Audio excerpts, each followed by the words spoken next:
Good morning student, 8th class. अब हम part first हमने पढ़ लिया था। अब हम पढ़ेंगे कि धातु अम्ल से अभिक्रिया करते हैं, मतलब धातु और अधातु अम्ल से और क्रिया कर कर क्या बनाते हैं। तो आप देखिए, सामान्यतः अधातु अम्लों से क्रिया नहीं कर पाते। माना जाता है कि अधातु क्रिया नहीं करते, किससे? अम्ल से। लेकिन जब धातु अम्ल से क्रिया करते हैं तो हाइड्रोजन गैस उत्पन्न करते हैं, और जब वो हाइड्रोजन गैस उत्पन्न होती है तो एक ध्वनि सी के साथ जलती है। मतलब जब गैस उत्पन्न होती है तो एक ध्वनि के साथ जलती है, जिस ध्वनि को पॉप के नाम से जाना गया है।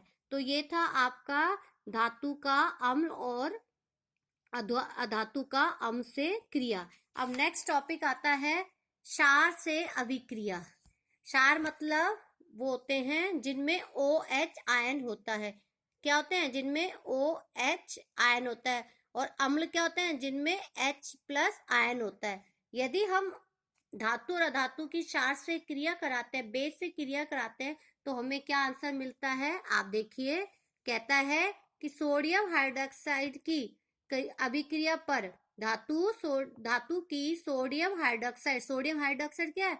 क्षार है, से अभिक्रिया करने पर हाइड्रोजन उत्पन्न होता है। लेकिन अधातु की क्षारों से अभिक्रिया करनी जटिल है, जो कि आपको आगे की क्लास में पढ़ने को मिलेगी।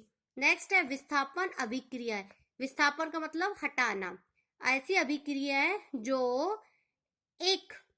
जिसमें जो आपके हायर या उच्च निम्न को हटाते हैं। तो आपकी विस्थापन का मतलब होता है विस्थापित करना। विस्थापन को कहते हैं कि 7th में आपको पढ़ाया होगा, है 7th में आपने पढ़ा होगा, कॉपर सल्फेट प्लस जिंक को रिएक्शन करने पर जो ये जिंक है कॉपर से अधिक क्रियाशील है, तो कॉपर को हटाकर यहाँ पर जिंक आ जाता है।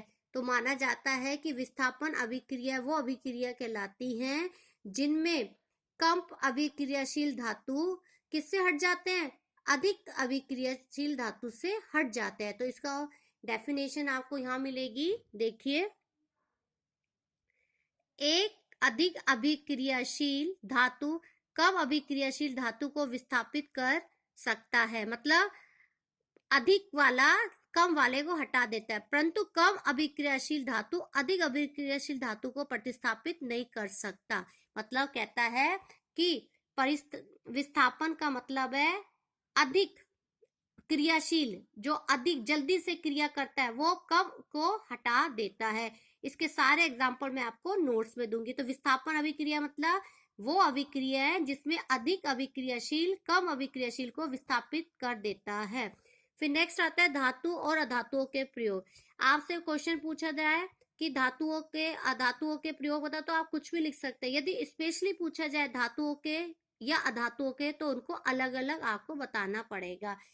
इन दोनों के कई उपयोग हमारे जीवन में देखने को मिलते हैं। जैसे अधातु से सभी सजीव श्वसन के समय अंदर लेते हैं। अधातु जो हमारे जीवन के लिए अति आवश्यक है।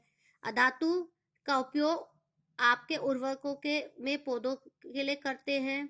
अधातु का जल शुद्धिकरण में करते हैं। अधातु बैंगनी रंग का विलयन एंटीबायोटिक के रूप में घाव में लगाया जाता है। आपने देखा है ना, टिंचर पटाखों में प्रयुक्त होते हैं धातु। ये सब अधातु के कुछ बड़े छोटे उपयोग हैं। आपके यदि पूछता है कि उपयोग बताओ, तो आप कुछ भी लिख सकते हो। और जब वो पूछता है कि धातुओं के बताओ, तो आपको धातु का ही लिखना पड़ेगा।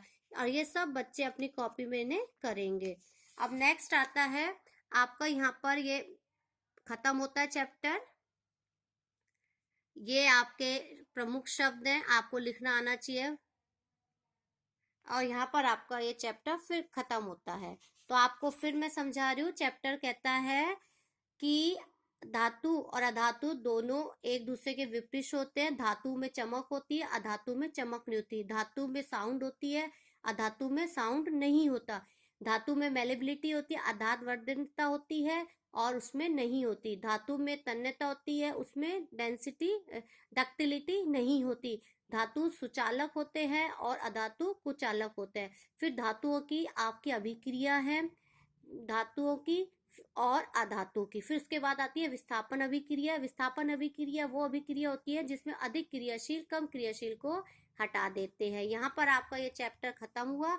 अब आपको इसके नोट्स और क्वेश्चन आंसर मैं अभी आज आपको देती हूँ।